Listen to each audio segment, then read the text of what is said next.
Hello again, everyone. The Snowman here. Today we have a sport that I've never talked about before, but one of the very most popular sports in the world, cricket. It's a game with so much history, and we'll go over all that as well as the gameplay basics, rules, playing area, match structure, equipment, scoring, positions, tons to talk about. My goal is to make us all feel very comfortable about the fundamentals of cricket by the end of this video. And let's dive in with some basics. Cricket was first played all the way back in the mid-1500s in England. It's spread globally since then with an estimated 2.5 billion fans worldwide. That's second only to soccer or association football. Cricket especially popular in India and other parts of Asia, the UK, and Australia. There's a few different forms of cricket, but at its core, cricket is a bat and ball game between two teams of 11 players each. Teams take turns batting and trying to score runs, while the bowling team is trying to prevent runs and dismiss batters or get them out.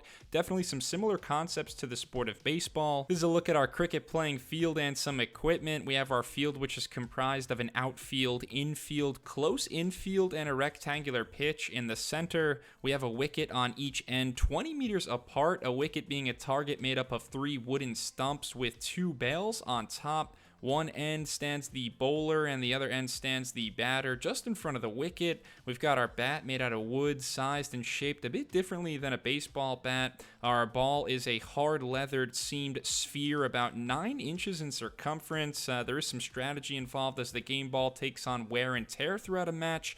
Kind of similar to tennis, it's important to adapt as the ball deteriorates and wears down. Let's talk about match structure. Depending on the type of match, it can have 2 to 4 innings where teams take turns batting and fielding, the batting team trying to score runs and the fielding team trying to dismiss opposing batters. All 11 fielding players on the field at once, while the batting team has 2 batsmen on the pitch at a time, a striker on one end who is currently batting and a non-striker on the other end. Essentially how it works then is that the bowler bowls the ball over their shoulder with a straight arm towards the striker. The ball is allowed to bounce once before reaching the striker, but it doesn't have to. We basically continue this for however many innings the match lasts. Each inning lasts until the fielding team manages to dismiss or get 10 outs, and then teams will swap who's fielding and who's batting. Each inning can also contain any number of overs, which are sets of bowls. So every time the bowler throws the ball, whether or not it's hit by the striker, a tally is counted. Once a bowler bowls 6 times in one direction, an over is declared, and the bowler must be replaced by a new bowler. Also, when there's an over, the position of the bowler changes from one end of the pitch to the other. So how does a team score runs? If the batsman hits the ball, then the 2 batsmen can run to the opposite wicket or the other end of the pitch. If they both successfully make it safely to the other side without getting out, that scores 1 run for the batting team. Also, if they run after a hit to the opposite side and back to the end they started on without getting out, then that counts for 2 runs. So however many times the 2 batsmen run to the other side, that equals 1 run. It's important to note, much like in baseball, the batsmen aren't forced to run after every hit. If they hit it right to a fielder and think they might get out, they always have the option of staying put until the next ball. One other way to score points or runs is if the ball is hit and it hits the boundary or the edge of the field. That's equivalent to 4 runs.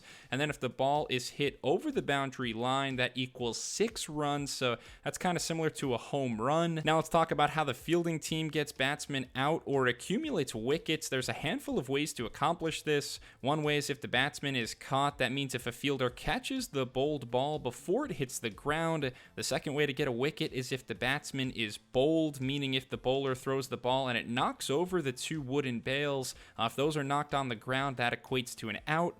Another way to dismiss batters is by being run out. This is if a player from the fielding team knocks over the wicket while the batter is still running between the wickets.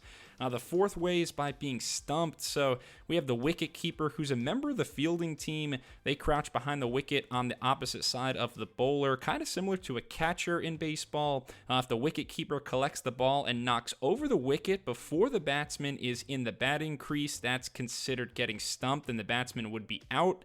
And the final way to get a wicket is if the ball would have hit the stumps if the batsman's leg pads didn't get in the way. That's considered a leg before wicket. You're not allowed to block the stumps with your legs as a batsman, so that would also be an out. Otherwise, that's the basic concept of cricket. Teams of 11 taking turns batting and fielding. Whoever scores the most runs is the winner. Check out the World Cup going on right now. That takes place every 4 years, but that pretty much covers all the basics of the sport. Thanks a lot for watching my Cricket Explained video. Please leave a comment if you still have any questions. Give me a thumbs up if you enjoyed it, and subscribe to the Snowman Sports Media for more sports content and weekly videos. Cheers!